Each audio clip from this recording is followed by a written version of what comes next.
Thanks for tuning in to the OFN today on a Sunday. We're recording this on a Sunday. Not sure if we're going to post this on Sunday or save it for Monday, but the fact of the matter is you can call this an emergency interview. Rashad Beard, of course, joining us from the Panther Nation Podcast, found only on YouTube. And not surprised, I'm sure the viewers out there, that we are conducting this interview after the big news just a few days ago, Rashad. Thanks for doing this, by the way.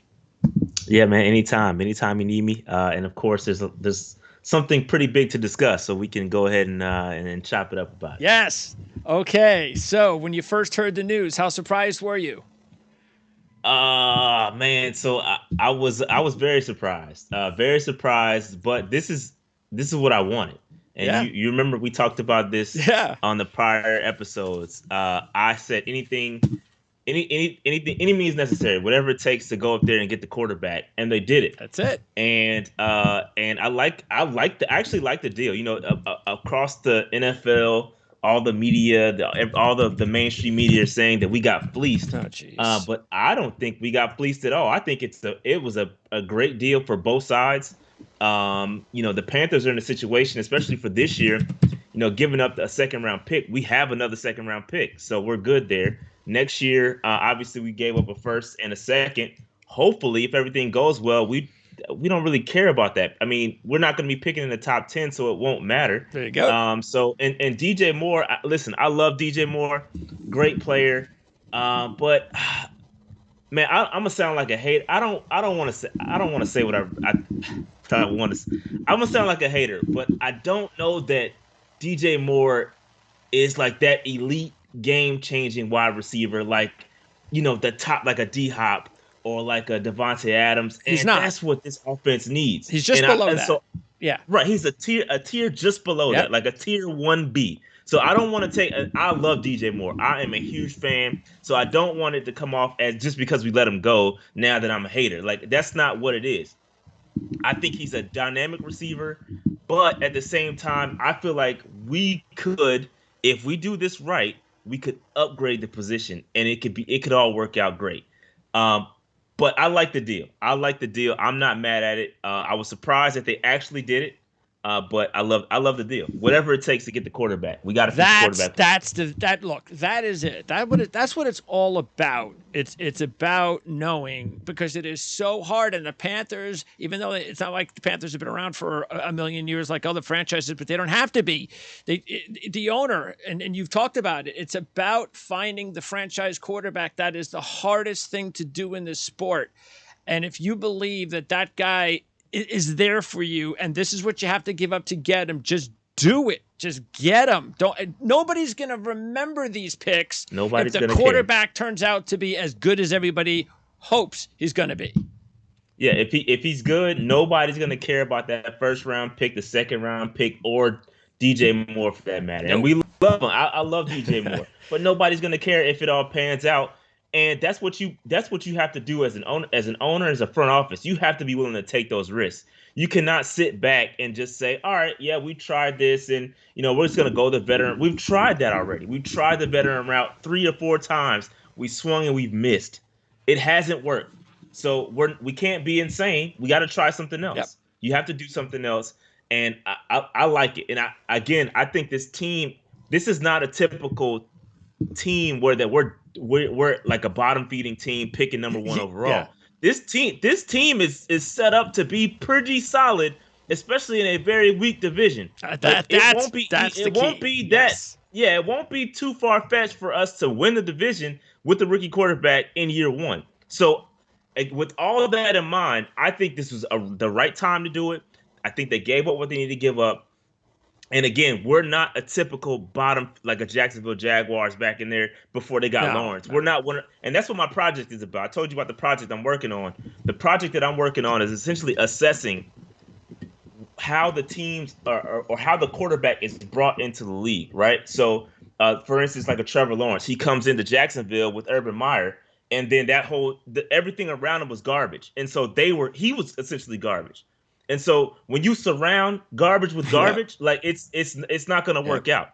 But there are some situations where, hey, a quarterback is drafted by a pretty decent team already, and then they go off to be pretty darn good. So that's what I'm assessing. I'm taking the data for since 2010, looking at all the quarterbacks taken in the top 10 and assessing their surroundings, their support system, coaching, offensive line. The coaching is the very receiver. important detail as well, because you mentioned Jacksonville. It doesn't matter if they go out and all right, we just made a change for change's sake. No, they got the right offensive mind that helped to turn Trevor Lawrence's career around just like that.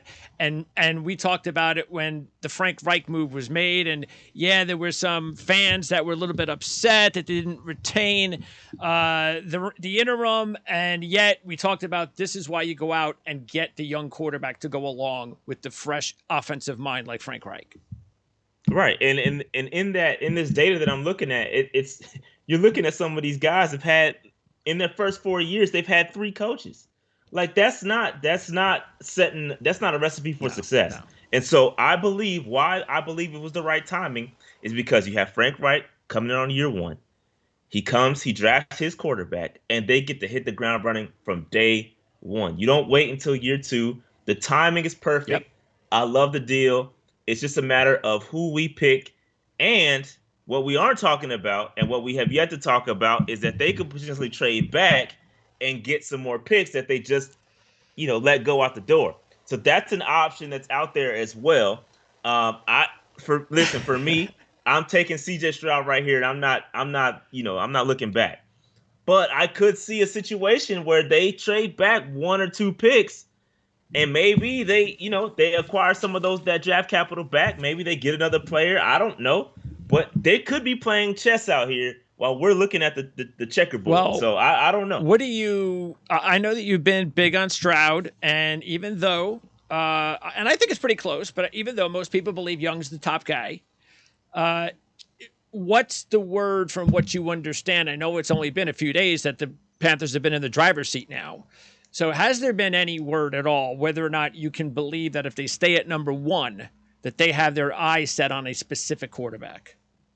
Yeah, I don't think they have it all figured out yet. Word on the street is that they're really happy to be in a situation of picking number 1 and essentially controlling their own destiny. Yep. So they're happy with that. And I believe that they're going to take the time.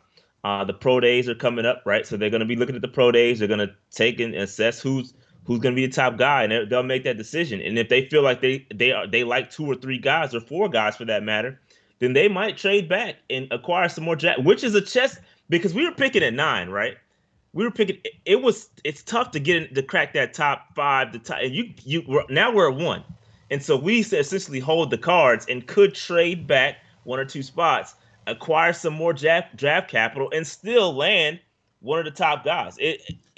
This could be the ultimate chess move by the Carolina Panthers that nobody's really talking about. But now I'm just happy that we control our own destiny, and we can either just go take CJ Stroud Young, or we can trade back and do what we need to do. So I like it. I'm in a good place. Yeah, to be honest with you, unless I were to know for sure that Arizona was going to keep that pick and they were not going to trade it out so a team can come up there and take a quarterback, I could not really move more than just, well, does Houston really like somebody more than exactly? And then we'll go to 2. I think that's the one. That's the one right there. I think Houston is the team that if they like a quarterback more than you like a quarterback, then let them move up and get that pick, swap the pick, acquire some more draft capital, and you're still able and you still get your guy, your top guy. Yeah. I think that's the ultimate chess move. If they do that, kudos to the front office and for everybody, because everybody's talking about, again, like I just said earlier, everybody's talking about the mainstream media that we got fleeced. But ultimately, we're playing chess. We've moved up into the top 10 to then potentially trade back 1 spot and probably acquire some draft capital back that we gave up, and it would look like a genius move. It would be genius if they pulled it up. You know what the problem is? I think some fans are the same way, but there's a lot of members of the media too. They get so into this in every sport into this draft pick prospect deal, that it's the end all be all, that you have to have all this collateral and you have to make sure you never trade any of those picks. And it's the picks and it's the prospects. And that's the reason why they'll come out and say that you got fleeced, because look at all the picks you gave up for basically one guy. And it's just so overrated. I'm not saying that you can't and you shouldn't, because that's the way to build your football team, is stockpiling as many picks as possible. I get that. But as we said in the beginning, when you have the opportunity to get your quarterback of the future, which is the toughest thing to do in this sport, nobody's going to convince me that anything that you would have given up, even more than that, would have been considered a bad deal. Right. It's all about getting that quarterback. And like I said, we struggled mightily again. And some folks may look at it as a desperation move. I don't look at it like that. I feel like, if you have the opportunity, you swing for the fences and you do it. And nobody's going to care. And like I said, there's a lot of skepticism because, like I said earlier, there's a lot of failure within the top 10 of that draft, taking those quarterbacks. There's a lot of guys that fail. Sure. So a lot of people are like, oh, man, I'm on the fence. We haven't been able. You look at the draft history, look at all these busts, these guys that are just completely busted. But again, the Panthers are not in that scenario. You look at the division and you look at this team. The offensive line is very considered. Well, hopefully we bring back Bozeman, because I think it's a big piece of that. If we re-sign Bozeman, bring him back, that offensive line was a top 15, top 10 offensive line last year, which is way better than what we have been historically. Yep. And then you look at, hopefully we go out in free agency and add a wide receiver. Got to get a receiver now. Yep. We draft, or we could draft a wide receiver. Could do that. Well. Yep. So there's a lot of wide receiver talent out there. So I'm not like panicking. I'm not hitting the panic button because we traded away DJ Moore. No. And then you also go out and get a tight end. There's some good free agent tight ends. This is a really good tight end for drafts. Yep. A really good draft for tight ends. Excuse me. So we're good. I feel like we're in a good place. You were talking about how volatile it is in the top 10 of the NFL draft with picking quarterbacks, and yes, it is. But I'm sure I don't even need to look at the data. It's a lot more volatile the more you go down in the top 10. The higher you pick in the top 10, it's easier to take the premier talent. So if the Panthers, let's just say they would have stayed where they were and somehow a Levis or a Richardson would have been available, well, you know what? There you go. There's your volatility. Those guys might turn out to be good. Those guys could turn out to be complete busts. You have no idea. There is a much better chance that you're not going to have the bust factor when you're deciding between Young and Stroud compared to Levis or Richardson. Yeah, I think there'll be a little bit of pushback to that, because you look at where Mahomes is taking. You look at some of those guys. But that's statistically speaking. Sure. Yeah. Sure. But I'm just saying, somebody could push back and say, hey, there's guys taking a little bit later. I mean, look at Brady. Successful. He was drafted right. What? Well, not that late. I'm talking still still within the top 10, right? He was still taken in the top 10. No, Mahomes was taken in the 20s. No, Mahomes is top 10. Oh, he was top 10? Oh, I was thinking of Lamar Jackson. They traded up to get him. Lamar Jackson is what I'm thinking about. Yeah. Yes. Lamar Jackson was late. Yeah. Yep. But there were some other guys about him right now. But anyway. Yeah. Exactly. All right. So I tell you what, there's a lot we still need to go over. So let's just finalize this. All right. So the Panthers have given up the 2 first-round draft picks, 1 this year, 1 next year, 2 second-round draft picks. Is that 1 this year and 1 next year? Correct. Okay. We have 1. So it's our late one too. We have 2 second-round draft picks this year. We gave up the late one, which was the 49ers pick. So it'd be way back in the second round. All right. We still have a top 10 pick in the second round that we still own. So we're good. And DJ Moore. Those are the 5. And DJ Moore, Those are the 5. And then you get back the first round pick. Okay, the first pick of the draft. Okay, so now the draft capital is what? So that is so we have the number 1 overall. We have the second round pick, which is in the top 10 in the second round. We have a 3rd round pick. We have a 4th round. I have to double check. We have a 4th. I think we have 2 5ths and a 7th, I want to say. So the bottom line is this year's draft picks capital is excellent.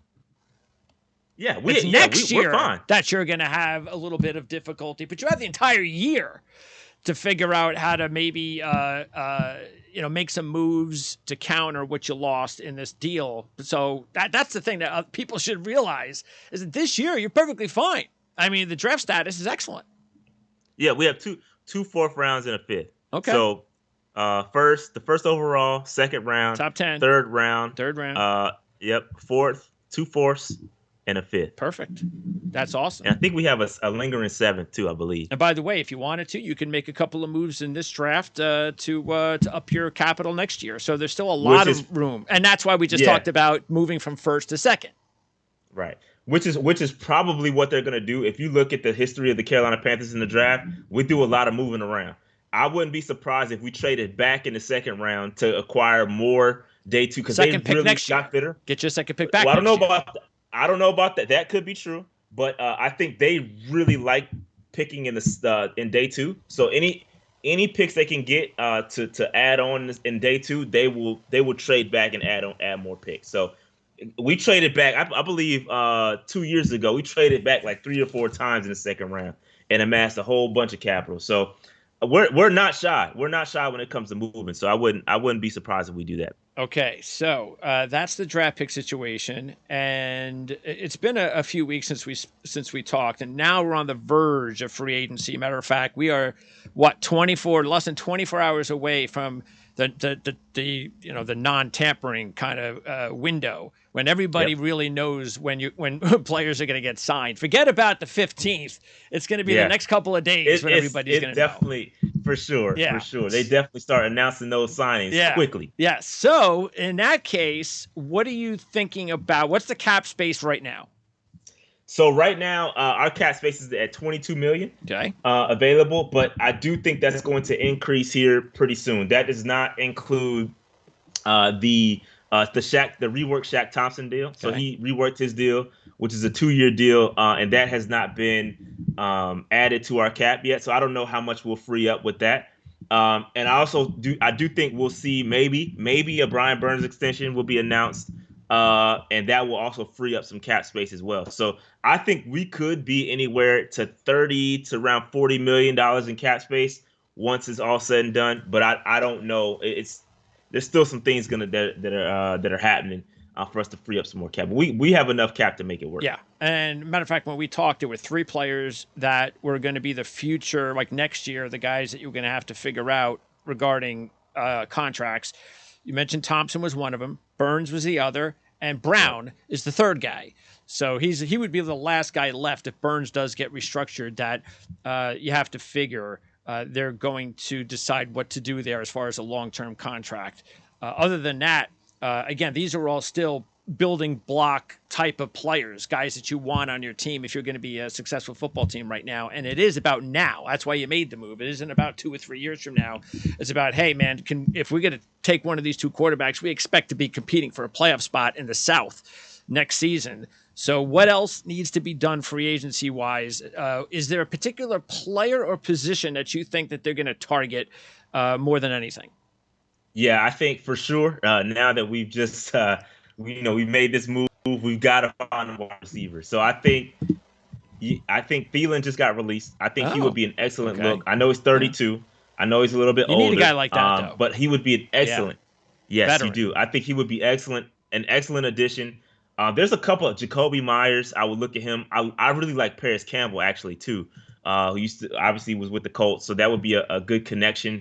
I'm not saying that he would be a wide receiver 1 by any means, but he would be a good addition to the roster. So wide receiver is something we need to add, maybe 1 or 2, just to make sure we hit the wide receiver position to make sure our quarterback is in good hands. Same thing, maybe tight end, Gesicki, Dalton Schultz. I would go big wherever I can support my quarterback. That's what I'm looking to do. I need to re-sign Bradley Bozeman. That needs to happen. I don't know what's going on with that. What's taking so long to get that done? But we've got to re-sign Bozeman, hopefully before free agency is announced or before free agency starts, so he doesn't get tampered. Yes, that's the big one. That solidifies your offensive line. Yeah, correct. That would ensure that our offensive line is complete, and it will be the same offensive line from last year. That was a top. What about Foreman? Foreman, yes, we got to bring back Foreman. I do think that he's a priority. So what they've been saying that Bradley Bozeman and Foreman are priorities. Now, let me say this: I love Foreman, and I would love to bring him back. But if he's talking too Understood. crazy money wise, I would go back and find it. Running back, you can Yes. replace him. I've been consistent with that, and I'll stay consistent with it with Foreman.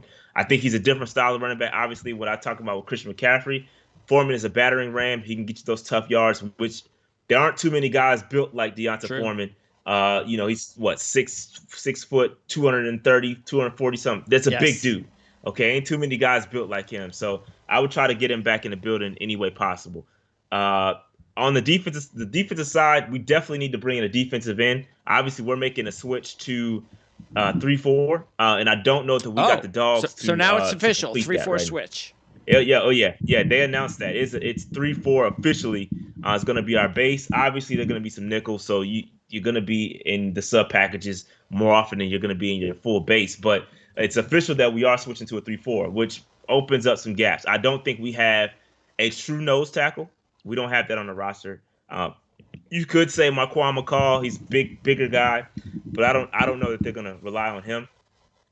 I would also say, there's a defense. So the guy I would look at specifically, I can't remember his name, but he used to play for Denver, the defensive end for Denver, and his name is I'm blanking on his name right now. No. Let me see. Where is he right now? Is he still with Denver? He's a free agent now. It's not Gregory, is it? Okay. No. Not you're thinking edge rushers. I'm thinking like defensive linemen. Oh, you think okay? So interior guys, or a guy that would be a good 3-4 5 tech. Yeah, 3-4 5 tech. Yep. Let me see. I gotta find his name because I want to be specific here. Yeah. I'm thinking. Not Deshaun Williams. Draymond Jones. Draymond Jones. Okay. Yes. That's who I'm targeting. I mean, that's not a cheap contract. He's going to be a pretty big deal. But I need to get him in the building. He knows the defense. Obviously, Evero comes from Denver, and that would be a connection. He knows what Evero wants to do. I definitely would give up a nice bag to get Draymond Jones in Carolina. He's young too, 26 years old. Definitely want to bring him in and get him in that. And defense. Do you think that going to the 3-4? With the edge rush situation, because again, we knew they were going to need an edge rusher anyway. But do you think, who knows, that maybe this is exactly what Haynes and Gross-Matos need? Maybe this. I think YGM kind of gets lost in the sauce because I don't think he's big enough to play a 5 tech in a 3-4. I don't think he's not, but he's not a stand-up guy either. Like he's not a stand-up edge. So what do you do with him? So I think he's actually a 4. Yeah, he's a true 4-3 defensive end. I think he gets lost in the sauce here. I've said that. Trade him, you think? I've been consistent at that. I don't know if he's. I mean, for what? I don't know if anybody. With all due respect, I don't know that folks are going to be looking to acquire YGM like that. I think he might just end up getting cut, like towards the end of the when the 53 comes around, he might get cut. Honestly, I think he gets lost in the sauce. Interesting. That's just my opinion. That's okay. So I think that it does. The switch to 3-4 definitely helps Brian Burns. It puts him he gets the lineup out wide, and it's going to be a nightmare he might be like making that switch for him. Dude might be like a 18, 19 sack guy for you, bro. I really believe that. I really believe that. And I think it also benefits Frankie Louvu. I think Louvu can play a stand-up outside backer as well. They could afford to bring another edge, but what you're saying with Marquise Haynes, it could help him, but he could be also another one that may get. I think it fits him more. It fits him better. Okay. I think the 3-4 fits him better. Okay. But I just don't know, because then we also got Brandon Smith. I just don't know where these guys. There's so many guys. I don't know where they are going to fit. Well, you think Brandon might end up inside with Shaq? I hope so. No, I think my ideal lineup is Brandon Smith and Shaq inside. Okay. But I don't know that, because I think that Brandon Smith could be a diet Micah Parsons. Like I don't know that diet. I'm not trying to put him up in that, but diet Micah Parsons. But so I don't know where they're gonna put him. Like I just don't know where he fits. Where do you get the best bang for your buck with Brandon Smith? I don't think that's inside. I think he can play inside, but I just don't know if that's the best bang for your buck with him. Okay. So yeah, you got to believe though that that's probably what they're looking at. I think so. Yeah, you have to believe that. But you got to get that guy on the field. He's too talented to not be on the field. Absolutely. But it's just about putting him in the best position to succeed. I just don't know what they're going to do with that. Okay, and then also as far as the defensive backfield, that was something that we talked about was a definite need, both corner and safety. So concerned. And anybody out there in free agency? I don't know that there's anybody out there in free agency. I haven't really honestly taken a look at the DBs. In free agency, but I'm certainly hoping, and I say this every time we talk about defensive backs. I hope that CJ Henderson. Can get it together. Yeah, I hope he can get it together because I'm a fan. I like CJ Henderson. I think he's capable. I hope he can get it done. Yeah. I hope he can turn the corner. The big question is what happens with Jeremy Chin, right? They've been talking about moving him around. He's going to be that Joker type guy where you're going to move a chess piece. Which is, I think that's the best fit for him. Don't just stick him up at safety. Yes. And you got to move him around. So with that said, we're going to need another safety, right? We've got Xavier Woods, who we just restructured his contract, so he's going to be around a little bit. And we got to find another safety. I don't know. Obviously, the ideal one would be Jesse Bates. I just don't know that we're going to pay him. I don't know. A bag, so he's I'm not get sure. Money. Yeah, big money. He's going to get a huge bag. So. Yep. I don't know that that's going to happen, but ideally that would be great. But we do need another safety. Yes, and that's what we'll find out. So in free agency, if they go out and they spend money on one guy, let's say it's a corner, well, we know that safety is going to be a priority in the draft and vice versa. Yep. So that's something that we can keep an eye on. And again, there's more than enough capital in this draft to accomplish some of these key needs. And looking ahead at the draft, so. Are there any particular players? I know it's still kind of early, of course. We just got through the combine, but still, there's maybe, I don't know if you found out anything during the combine, coaches talking to certain players and whispers about this and that. But outside, of course, of quarterback, are there any other players that you think that you've heard that could really fit with what we've just talked about regarding needs? Yeah, I'm really looking at those young wide receivers, man. I think, man, there's so many, like Zay Flowers, Josh Downs, Njigba. If we could just get one of those guys, I think it would be a great compliment to our whoever quarterback we get, right? So just imagine us getting CJ Stroud, right, and then circling the block and picking up Njigba. Like that's how you support. That would be how you support your quarterback, right? Get your guy the guys he's comfortable with. So I think that would be a great combination. I think I've been looking at the middle linebackers or interior linebackers. So a guy like Jack Campbell. Yeah. I love Jack Campbell a lot. So he's been training with Luke Kuechly. It would be great. Yeah, it would be great to get a Jack Campbell to play inside because I know he's a true interior linebacker. Absolutely. And I think he would be great. Yep. Let's see who else. Cornerback wise. It's a nice cornerback class. That's something where I could see the Panthers using their second round pick on a cornerback because there's going to be there's at least 5 or 6 guys that can go anywhere from the first to the second round. Yeah, there's a plethora of cornerbacks. And I don't know that we spend our second round on a corner. I got my eye on I really like Garrett Williams. I know he's coming off the injury, but that kid he's really, and if he wouldn't have got hurt at Syracuse towards the end of the season, like he would have been a top tier guy. Okay. So I'm looking at him, hey, they got some injury concerns. Maybe he takes a little bit of a slide. That's who I really got my eye on. Okay. So that's the safety wise. That's the thing with like you were saying with an Njigba. I just want to go back to that. The problem with that is that the first round, the only way you're going to get one of the top tier receivers is if you move back up. Or, again, you move down to the second pick and you're able to accumulate another pick that helps you to move back in earlier in the first round. It's about chess. Like that's exactly what we're talking about. And I don't know. I mean, Njigba had a really good combine, and he's showing off that he's healthy again. Yeah. But I don't know that he's going to be. I don't know. He may not go into the first. He may slide if he takes a slide. Possibly, you're right. Man, I'm all in right there at the top of the second round. I'm taking Jigba Oh, for he'd be a sure. steal at that point. Steal, Yeah, stealing so him. I don't know if you can get a Christmas present like that. You've already got Hey, one. I don't know if you can get we two. did get one. Can't get greedy, huh? Yeah, I don't know about that. Can't get Why greedy. not? Go for it. Go for the greed. We'll try. All right, you were saying on safety? Yeah, safety wise, man. I don't know what we're gonna do safety wise, man. I like Trey Dean a lot out of Florida. But that's a later pick. I'm not sure that we're gonna spend that high draft capital on a safety. I think it'll be a little bit later. So Yeah. I'm looking at the guys on the back end of the draft. Yeah, Branch is really the only safety, and he's more of a safety nickel that is worthy of somewhere like in the middle first round. So other than that, there's no chance that we're doing that. Yeah. I agree with you. And So, by the way, edge rushers too. I mean, we gotta, those aren't really going to be available in free agency unless you want a 1-year guy. So I think early second round is still not a bad spot to get one of these edge rushers. It's not.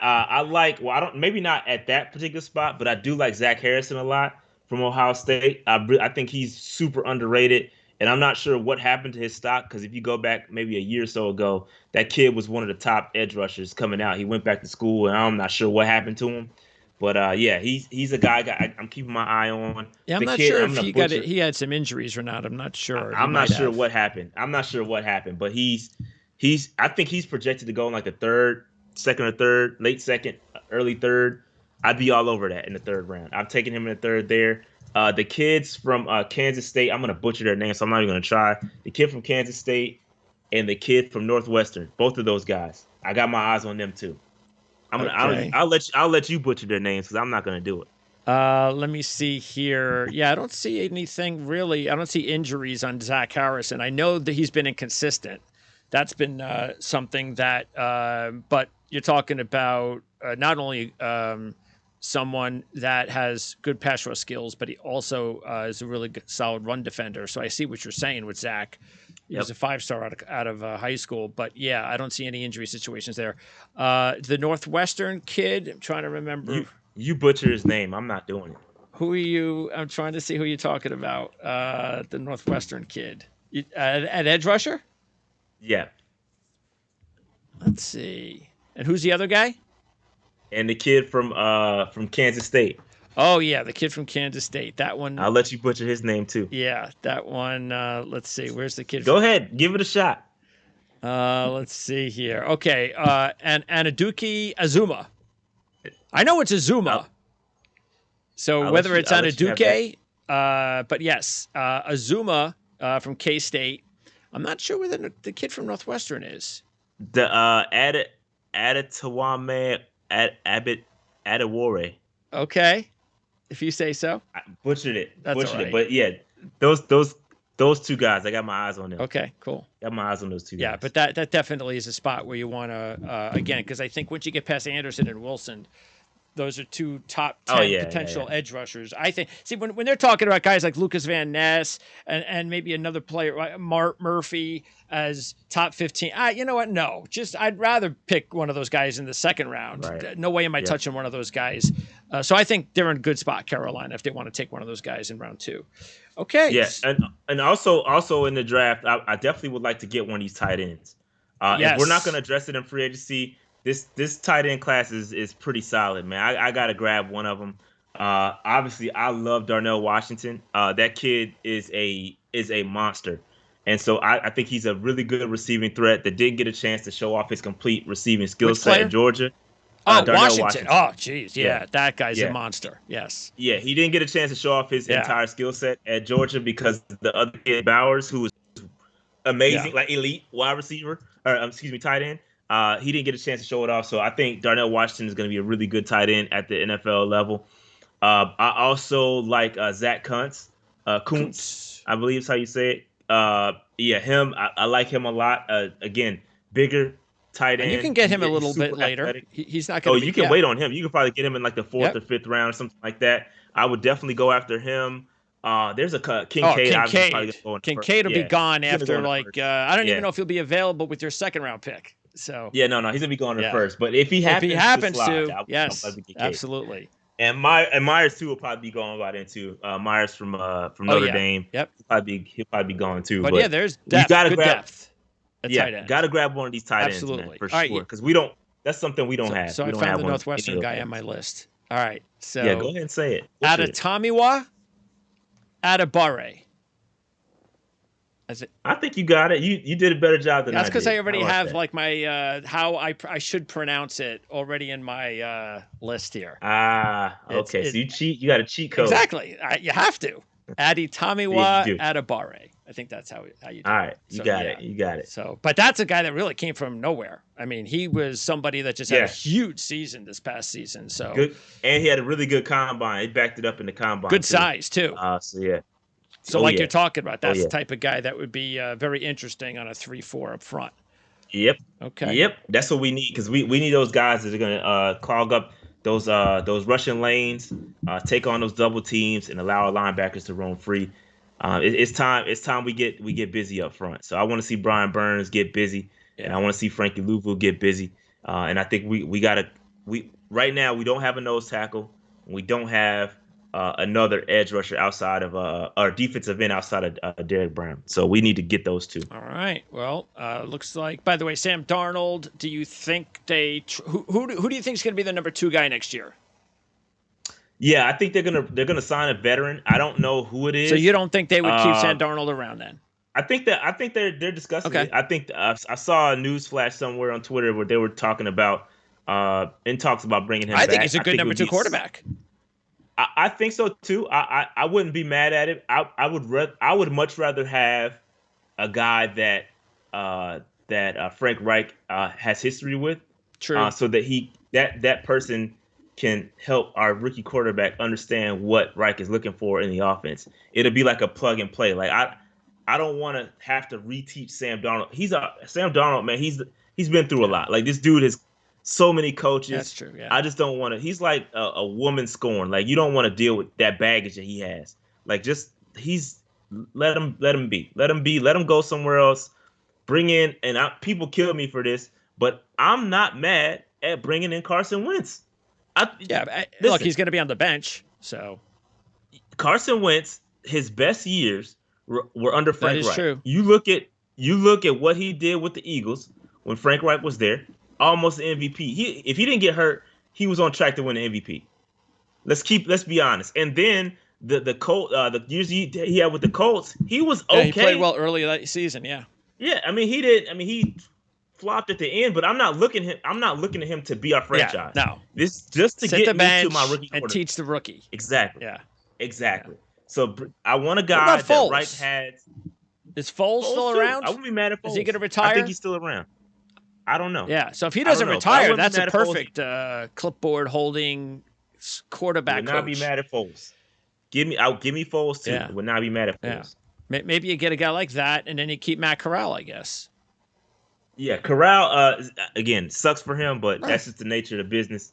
We knew it was going to happen as soon as that dude, the other guy we had prior to Frank Reich, as soon as he got fired, or as soon as he drafted him, I knew it was over for Corral, because he's going to get lost in the sauce. But it is what it is. Are they going to need?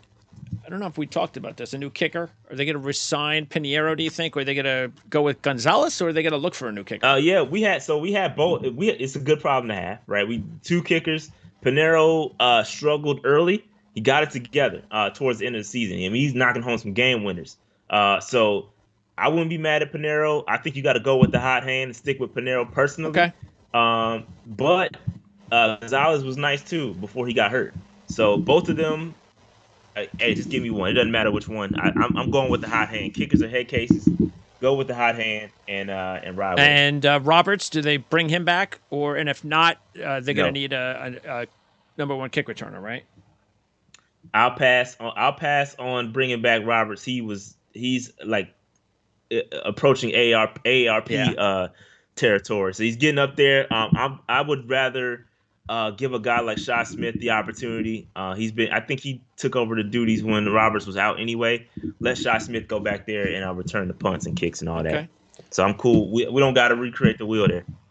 Before I let you go now, Rashad, the fans in general, It's sound to me. Now you were kind of going with the media, but the fans are they split on this, or are they all in like you are on the fact that they're going to get themselves a quarterback? Yeah, I think it's see, the problem with the Carolina Panthers fan base is that we fall in love with individual players. Like we fall in love with these guys, and then when they're gone, the sky's falling, right? DJ Moore, people love DJ Moore, and I love him too. And so first it was Christian McCaffrey. When we traded him away, all hell broke loose. Then now DJ Moore. So now you're doubling up, and so people are really, really pissed off that the fact that we traded away 2 talents. My pushback to that is we've had both of those guys on the roster, and our offenses have been bottom feeding. They have been bottom feeding. So how can you say you want to fix it? You say you want to win. You say you want to get the quarterback. You say you want to do this, and then when we do it, we take the steps to make that happen. You get upset. It just makes no sense to me, right? That makes zero sense. You have to. And again, it's not like we're operating within a vacuum, right? These moves that we've been making have all made sense. Bringing in the offensive-minded head coach, now trading up to get the offensive-minded head coach, his quarterback that he could develop, that he hasn't done since Carson Wentz. And when he had Carson Wentz as a young guy, he almost coached him to an MVP as an offensive coordinator, right? So these things are making sense. And I hate the term trust the process. I know. But this process looks mighty good right now. I think that's the issue, though, right? I think the fans have, like, not – it's sort of like, well, why should we trust the people, even if they're different? Why should we trust them when all they've done is make bad decisions? You know, they don't want to give this new regime, which is really what they are. This is a new regime. This isn't the same. Yes, you have the same owner, but you can't blame the owner. I mean, the owner's trying. Well, it's not like at least he's trying.